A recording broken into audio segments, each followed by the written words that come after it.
برس کی بچی ننگے سر دروازے پر نظر آئی اور جناب علی نے کہا حسن بیٹے پہلے میری بیٹی کو کہو میری زندگی میں ننگے سر باہر نہ آئے۔ ہاں یا علی، آج مدینے کے گلیوں میں کوئی آدمی نہیں اور آپ کی بیٹی 5 برس کی ہے، پھر بھی آپ برداشت نہیں کرتے کہ باہر نہ آئے۔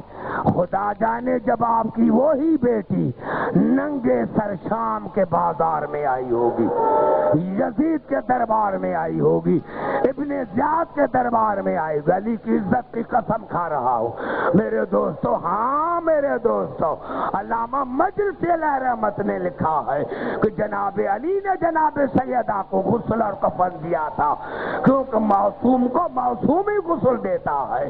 جب جناب علی نے جناب سیدہ کو غسل اور کفن دیا تو بچوں کو بلایا، آؤ حسن بیٹے، آؤ حسین بیٹے، آؤ میں کلثوم، آؤ زینب بیٹے، ماں کا آخری دیدار کرو۔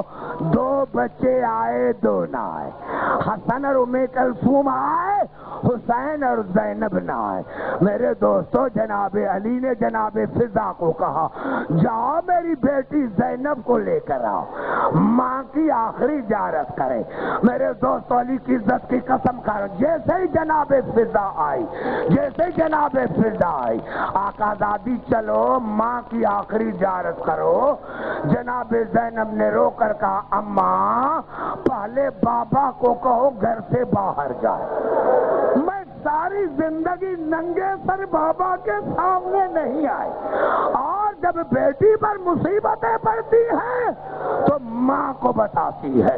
میرے دوستو جناب زینب آئے، خدا جانے یہ تو آگے چل کر مسائل پڑھوں گا کہ بیٹی میں اور ماں میں کیا راز اور نیاز کی باتیں ہوئی۔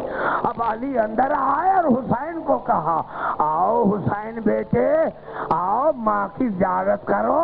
کہا بابا پہلے یہ بتاؤ میں افضل یا عیسیٰ؟ کہاں آپ، کہاں عیسیٰ، آپ عیسیٰ سے ہر صورت میں افضل ہے۔ بابا یہ بتاؤ میری ماں افضل یا مریم؟ کہا حسین آج کیسی باتیں کر رہے ہو، مریم آپ کی ماں کی نوکرانی ہے، کنیز ہے۔ کہا بابا اگر یہ بات صحیح ہے تو آپ ہی تو مجھے بتایا کرتے تھے کہ مرنے کے بعد جب تک مریم نے عیسیٰ کو نہیں بلایا تھا عیسیٰ نہیں آیا تھا۔ بابا جب تک اماں نہیں بلائے گی میں نہیں آؤں گا، مجھے سمجھر کی قسم ہے نوجوانوں۔ میرے دوستو جب جناب زہرا کو چوٹ لگی تھی، یہ اتنی شدید چوٹ تھی کہ جناب سیدہ ایک ہاتھ سے تسبیح پڑھتی تھی۔ اب میں نے جملہ کر دیا، میں سخت مسائل پڑھنے کا عادی نہیں۔ جناب سیدہ ایک ہاتھ سے تسبیح پڑھتی تھی، لیکن آج جناب حسین نے جب کہا کہ جب تک اماں نہیں بلائے گی میں حسین نہیں آؤں گا، بس یہ کہنا تھا، بطول کے کفن کے بنچوٹے دونوں ہاتھ باہر آؤ میرے حسین آؤ، آج پہلو کا درد بھول گئی بیٹے، آؤ میرے حسین بیٹے، آؤ میرے حسین بیٹے، آؤ آؤ بیٹا یہ مدینہ ہے کربلا نہیں ہے، آؤ بیٹے۔ حسین آیا، ماں کو گلے سے لگایا، اور شیخ طوسی علیہ رحمت نے لکھا کہ حسین نے کہا اماں یہ آپ کی مجھ پر ادھار ہے، کربلا آنا میں ادھار اتاروں گا۔ اماں آپ کا سر صحیح ہے، میری گردن موجود نہ ہوگی، اماں آپ کے ہاتھ سلامت ہے، میرے ہاتھ نہ ہوں گے، اماں کربلا میں آنا ادھار اتاروں گا۔ شیخ طوسی علیہ رحمت لکھتے ماں بیٹے کی باتیں ہو رہی تھی، یا قدرت کی آواز آئے گی یا علی میرے حسین کو بڑی محبت سے ماں سے الگ کرو ورنہ قیامت برپا کر دوں گا۔ میں یہ حسین کی حالت نہیں دیکھ سکتا، محبت سے حسین کو الگ کرو۔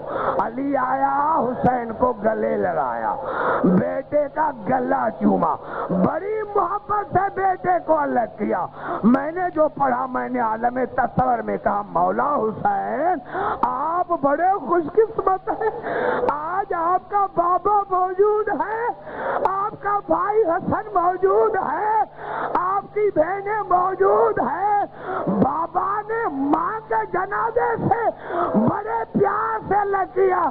مولا حسین کل کربلا میں آپ کی لاش پر سکینہ آئے گی، کوئی بھائی نہ ہوگا، چچا عباس نہ ہوگا۔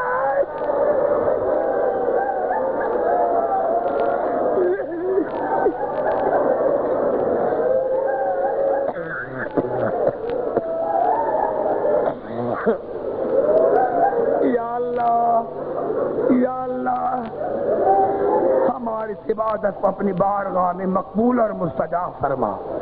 یا اللہ جن مومنین نے میرے ذمہ دعائیں لگائی ہیں ان کی دعاؤں کو مستجاب فرما، بیماروں کو شفا کاملہ عاجلہ عطا فرما، امام زمانہ کا ظہور فرما۔ یا اللہ جو بے اولادی ان کو نرینہ اولاد عطا فرما۔ یا اللہ جو بے روزگار ان کو روزگار عطا فرما۔ یا اللہ جو زیارات کے متمنی ہیں ان کی وہ امیدیں پوری کر۔ یا اللہ ہمارے بچوں کو نوجوانوں کو ہر میدان میں کامرانی اور کامیابی عطا فرما۔ یا اللہ بانیان مجاز کے دینی دنوی نیک مقاصد پورے کر۔ یا اللہ پوری دنیا میں جہاں جہاں مومنین نے فرش عزا بچھایا ہے ان کے مالوں اور جانوں کی حفاظت فرما، ان کو شریروں کے شر سے محفوظ رکھ، ہمارے پاکستان کو شاد اور آباد فرما اور تمام مسلمانوں کو توفیق عطا فرما کہ وہ اس مہینے میں رسول کو اپنے نوافے کا پرسا دے۔